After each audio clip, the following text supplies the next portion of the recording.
herzlich willkommen zu einem neuen Video von Brave Life. Hier auf diesem Kanal, wo Menschen erzählen, wie Gott ihnen begegnet ist und wie sie den Glauben im Alltag mutig leben. Hast du auch schon mal eine Nachricht von einer fremden Person bekommen, die dir zum Beispiel geschrieben hat, dass sie über einen christlichen Kanal auf dein Profil ist gestossen und es cool findet, wie du mit dem Glauben unterwegs bist. Und die Nähe auch noch gerade zu einem Online-Bibelkurs einladen. Solche Nachrichten habe ich schon 5 davon bekommen. Und weil ich die Frauen, die mir geschrieben haben, nicht gekannt habe und irgendwie nicht so gewusst habe, von wo das jetzt die auf mein Profil sind gestossen, bin ich ein bisschen stutzig geworden. Ich bin dann mit einer Freundin ins Gespräch gekommen durch das und habe ihr die Nachrichten gezeigt. Sie hat dann gleich mal eine Vermutung abgegeben und gesagt, hey, ich glaube, das sind Leute von der Shincheonji. Ich habe nur so gedacht, Shin was? Noch nie etwas davon gehört. Was ist das genau für eine neue Bewegung, die eine laufend steigende Mitgliederzahl hat? Von Scientology, den Mormonen und Zeugen Jehovas haben wir sicher alle schon mal gehört. Was die Shincheonji-Kirche genau ist, das erfahrt ihr hier in diesem Video.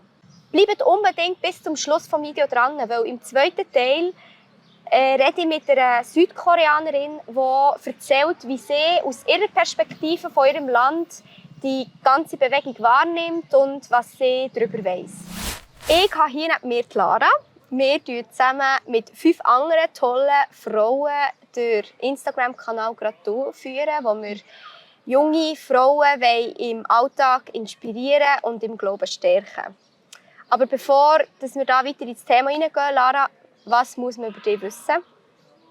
Was man über mich wissen muss, ich liebe es einfach, anderen Leuten einen Kaffee zu machen und dann ein tiefes Gespräch mit ihnen haben.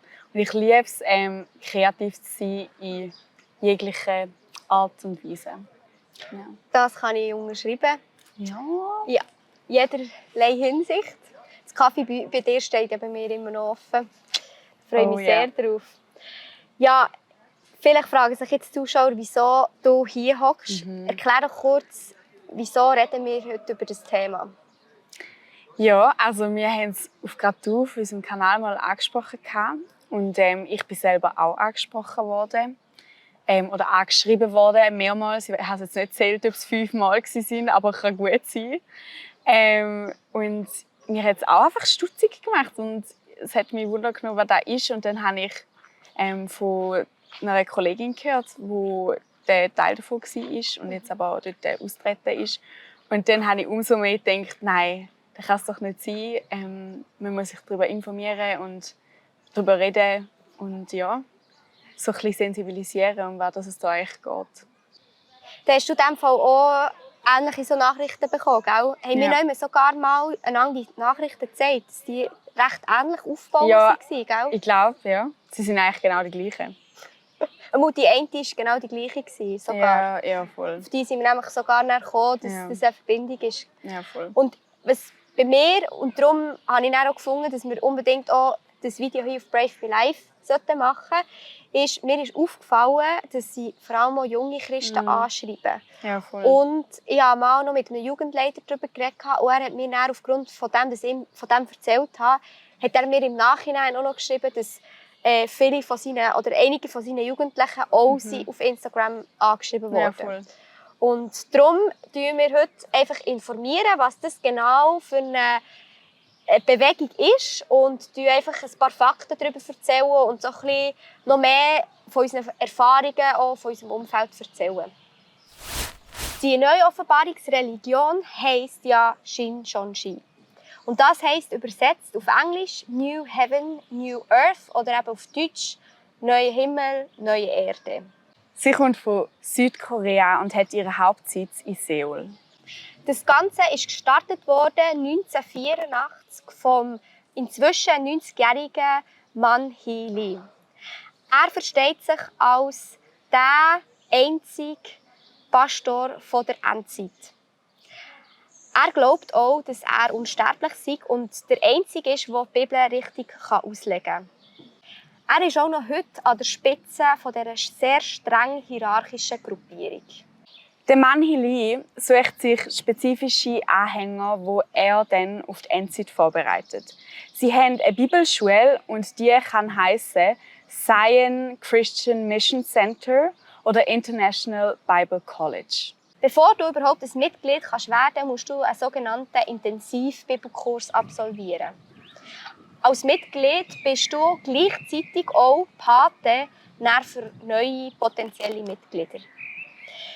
Laut ihren Angaben haben sie 2019 rund 100'000 Absolventinnen und Absolventen gehabt, die am Bible College abgeschlossen haben. Expertinnen und Experten vermuten, dass sie etwa rund 250'000 Anhänger haben mittlerweile. Sie sagen auch, dass sie rund 600 Bibelschulen in rund 29 Ländern vertreten haben, wie zum Beispiel Deutschland, Holland, Spanien oder Japan. Seit der Pandemie sind sie auch stark auf Social Media oder auch auf christlichen Dating-Plattformen unterwegs. Sie werben aber auch an öffentlichen Räumen für ihre Bewegung, zum Beispiel an Bahnhöfen oder unter Studierenden. Es gibt 3 folgende Gründe, die unter anderem darauf hinweisen, dass die Shincheonji eine Sekte sein können. Erstens, sie haben eine zentrale Leitfigur. Zweitens, der Kontakt gegen außen ist unerwünscht. Und das Dritte ist, sie haben starke hierarchische Strukturen.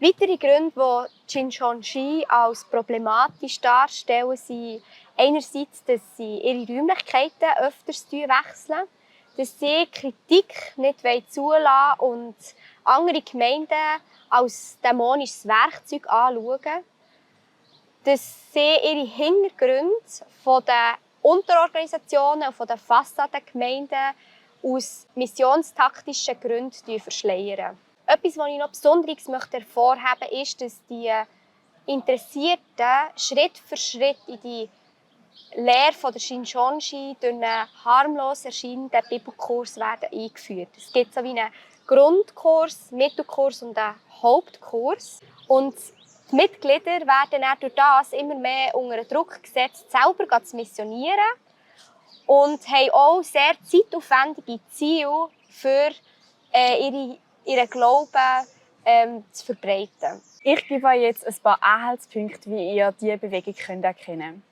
Man wird meistens persönlich angeschrieben oder angesprochen und gerade von Anfang an zu einem Bibelkurs eingeladen. Der Bibelkurs findet in einem öffentlichen Raum, online oder in einer gemieteten Wohnung statt. Die TeilnehmerInnen sind jung, international und wirken ganz nett. Und es scheint auch einfach alles wie ganz ein normaler Bibelkurs. Nur was auffällig ist, es ist ein grosser Fokus auf Gleichnis und auf die Offenbarung. Kritische Fragen sind kaum geduldet in so einem Kurs. Sie werden dann aufs Ende verwiesen. Und der Kurs ist dreiteilig. Es gibt einen Grund-, einen Mittel- und einen Hauptteil. Und am Schluss von dem ganzen Kurs schließt man mit einer Prüfung ab. Jede interessierte Person hat auch eine betreuende Person an der Seite.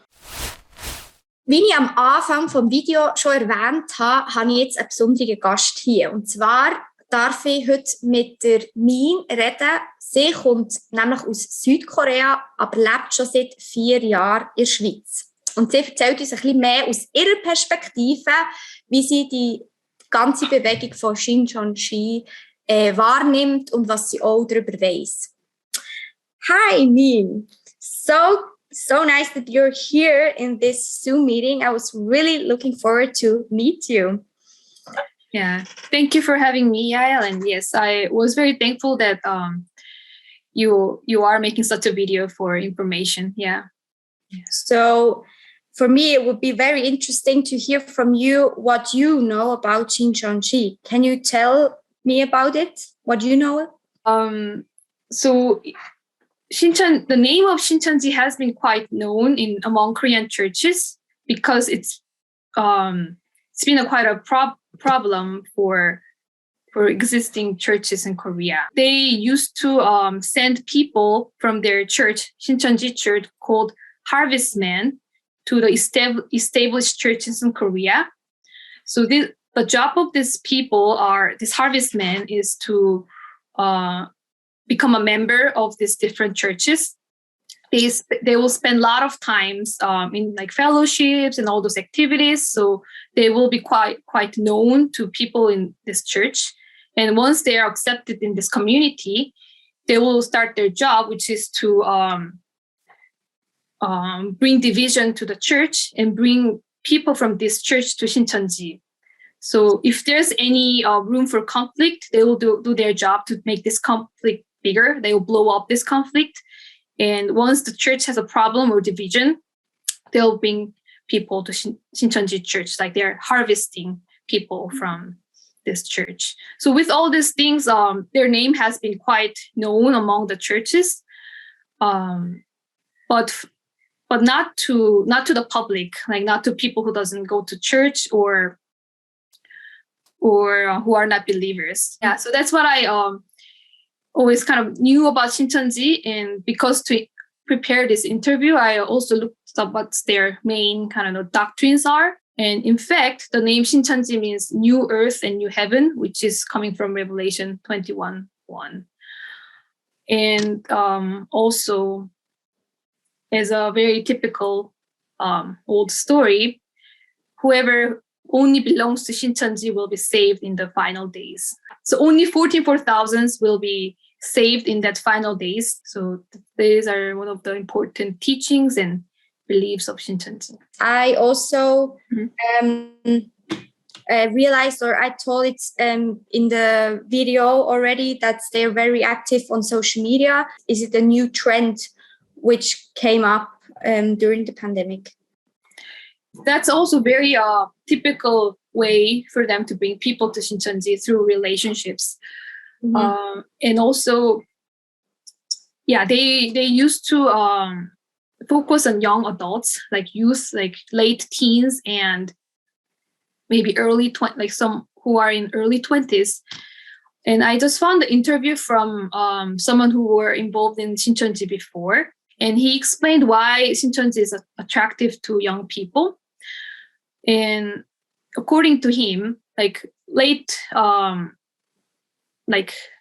teenage times and early 20s, I mean, one, like they have more time than someone who actually started their career or at the career course. So that's one thing. And also it's many of them have a lot of questions about their lives, like their future. Many are concerned about what to do, their dreams. Like it's very normal for them to have some thoughts and problems and strugglings.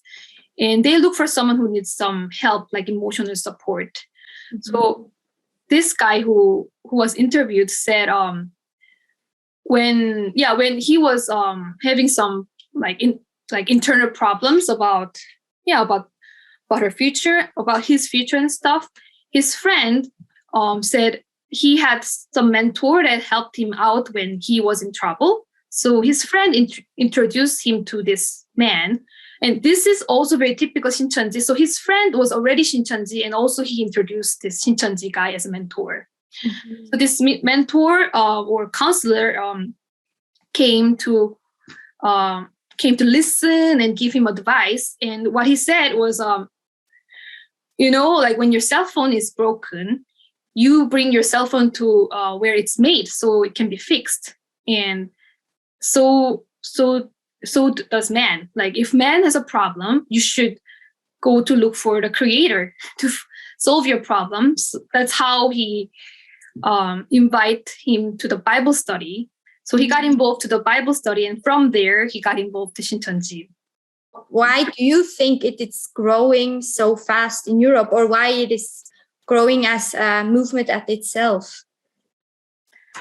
I don't know, but I tried to understand also, and I found some articles, and I put some thought for myself also. One is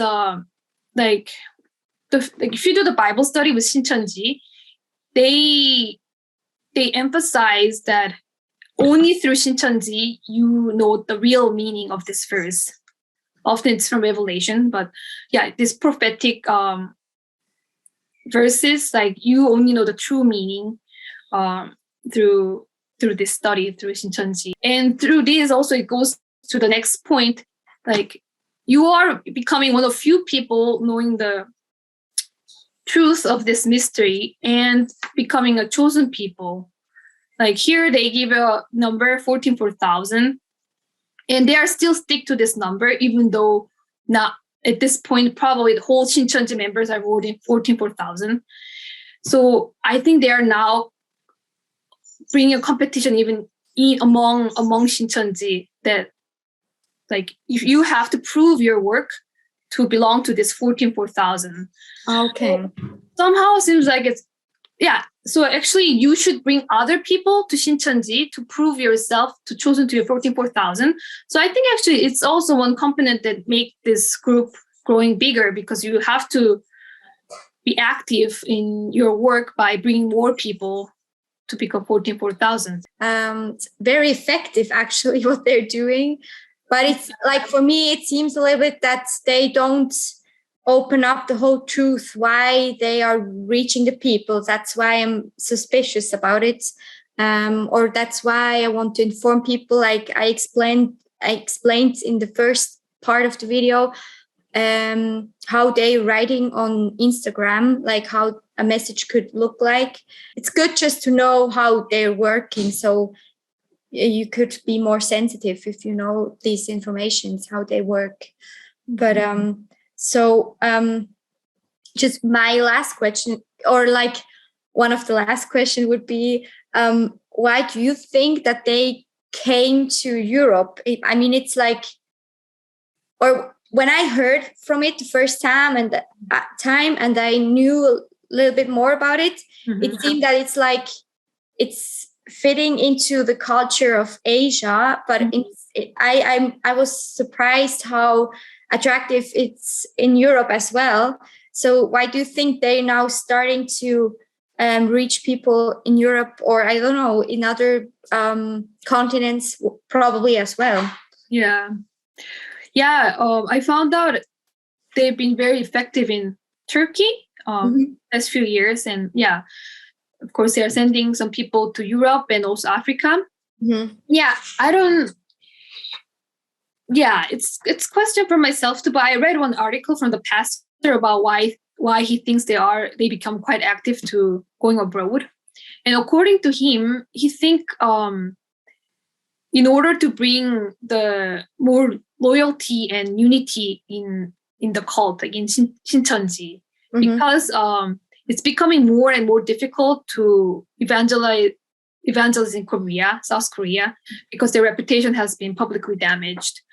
And in order to bring a breakthrough in this situation, they are planting the churches in abroad, because seeing foreigners becoming part of Shincheonji, I think it becomes it brings encouragement to people in Shincheonji. Like, see, like more people are joining, even worldwide. So seems like that is one reason why they are putting so much effort to evangelize in Europe and in other countries. For me, like the last question I would ask you is, what kind of tip would you give us how to how should I say discern get along with that whole topic? I think one thing is to know the truth well. I hope I have a Bible to hold and show, but instead I will hold my phone because I've been reading my scriptures from my phone. But I think if we know the Bible, the Word of God well, I think we would know when it's not true. So I think just knowing what's in the Bible well will always protect you from being deceived and have a good discernment. When you know what is really true, I think there's less to be afraid of. You shouldn't be too afraid. And look, I don't like to imagine people to be like so doubtful when you meet new friends and strangers, and you have to, I would hate to imagine that you have to think like, oh, is this person approaching with the purpose? Is it from cult? But I don't know, once you have those thoughts, I think it's good to ask for some help or advice from outside. I think it's always good to bring some views from other people if there's anything you have doubts about, doctrines or Bible teachings. I think it's just good to ask around and just keep it in yourself. That's really good. These are really good points. Knowing the Bible, what is in the Bible, and read the Bible, and just talk about doubts with other people. I think that's most helpful. And yes, thank you very much for your sharing. And it was really interesting to listen from your perspective. It was very informative and to know a little bit more about it. And yes, thank you. Well, thank you for this opportunity. Wir haben jetzt etwas darüber erzählt, was die Shincheonji-Kirche überhaupt ist. Und jetzt wollen wir ja noch ein bisschen austauschen, wieso das uns überhaupt wichtig geworden ist, dass wir über das so aufklären. Wieso ist dir das wichtig? Ja, mir ist es einfach ein Anliegen, dass man so ein bisschen sensibilisiert wird und aufgeklärt wird, was da überhaupt dahinter steckt, was da ist. Ich habe selber von meiner guten Kollegin davon gehört und ich habe gemerkt, wie es ihr nicht gut zu tun hat, wie es viel in ihrem Leben verändert hat, wo sie jetzt wieder am Aufräumen ist, seit sie dort raus ist. Und ja, ich finde es auch wirklich wichtig, wenn man davon Bescheid weiss und einfach sich Gedanken darüber machen kann. Und ich glaube, sich auch einordnen kann, wenn man so angesprochen wird oder so eine Nachricht bekommt. Voll. Und das, was mich auch ein bisschen fragend hat gestimmt, ist, durch eben im Gespräch mit anderen sein über das Thema, habe ich gemerkt, dass sie vor allem auf Junge und Christen zugehen. Weil ich denke, ich als Gläubige will ja Leute mit dem Evangelium erreichen, die noch nicht Jesus kennen. Und das hat mich stutzig gemacht. Vor allem so, wieso gehen sie auf Leute, die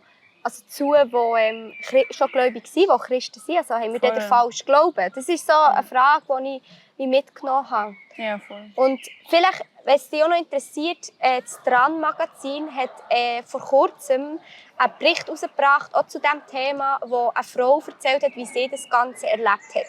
Sicher mal wert reinzuschauen. Ich schaue, dass da dann noch ein Link in der Infobox drin ist, dass du das auch noch lesen kannst, wenn du dich mehr informieren willst. Ich möchte an dieser Stelle noch sagen, dass man nicht Angst haben vor dieser Sekte. Sondern es ist einfach wichtig, dass man ein bisschen weiss, was das genau ist, dass man es, wie gesagt, kann einordnen kann und auch dementsprechend darauf reagieren kann. Und was ich vor allem auch wichtig finde an diesem Punkt ist, wenn Leute anfangen zu sagen, dass man Sachen verheimlichen soll, und das haben auch Leute, die ausgestiegen sind, aus Erfahrung berichtet, dass man nicht mit der Familie oder Freunden darüber reden soll, dass man dort so kritisch werden. Also wenn du schon zum Beispiel Leute triffst, in dieser Form, wo du jetzt merkst, hey, das könnte so etwas sein, das nicht drinstecke, dann überleg dir auch, hey, mit jemandem darüber zu reden. Weil ich finde, verheimlichen ist nie etwas Gutes. Und darum finde ich es wichtig, mit Leuten darüber zu reden. Leute aktiv mit einzubeziehen. Das ist mir ganz wichtig zu sagen. Und wenn du dich noch ein bisschen mehr informieren willst, habe ich hier ein Video verlinkt von Y-Collective, wo auch Betroffenes erzählt, wo ihre Freundin das hinein ist geraten. Und in der Infobox habe ich auch noch einen Link zu einem Interview mit einem Professor, der da sehr spannende Infos weitergibt, und auch noch einen Podcast von einem Theologen, der ein bisschen ausführlicher auch noch über die Shincheonji-Kirche erzählt. Hey, schreib uns doch in die Kommentare, oder wenn du möchtest, kannst du auch in die Privatnachricht uns schreiben, wenn du schon mal so Nachrichten bekommen hast. Oder vielleicht hast du schon andere Erfahrungen damit gemacht. Das würde uns wundern. Und wenn du Fragen dazu hast, dann versuchen wir gerne, dir irgendwie eine Antwort zu geben oder auf das reagieren, auf das Anliegen. Und wenn du nichts mehr verpassen willst, du uns entweder direkt folgen oder abonnieren auf YouTube. Und dann würde ich sagen, wir sehen uns beim nächsten Mal. Tschüss zusammen.